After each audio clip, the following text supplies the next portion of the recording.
Hello everybody, welcome back to another edition of the TeSys Island Training. I'm your host, Leandro Mada, and in this video what we're going to see is how we can retrieve some files that we need to get from the TeSys Island so we can give them to the technical support. So let's go to the presentation.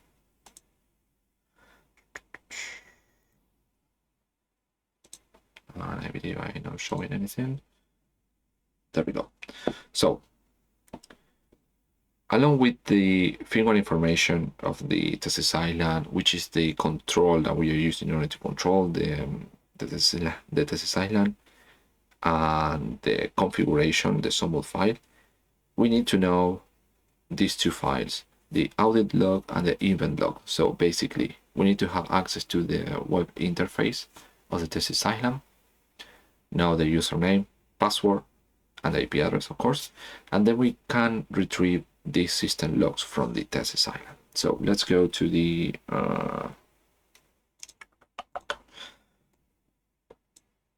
there we go. So I have access to the web interface. So now I'm going to use the administrator and the password that I got. Okay, by default is admin with lowercase, and the password is Schneider 18 if I'm not wrong, everything in lowercase. Then it will ask you to change this. Administrator 1. There we go. So now you have access to the web interface. You need to go to admin options, and here in the system logs we have this event log and audit log. This is if you want to use an external tool in order to retrieve, but this is using the web interface. So event log and audit log. Here you can see that I have these two. I'm gonna pop this in the other screen, and here you see that I have all this information going on.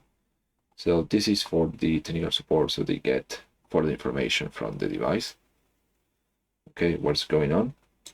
Here you can see that I have the events, some of the user have been created and everything, the firmware and everything. So this is just to check the information about this, and then we have the audit. We will open on this side. I open the audit.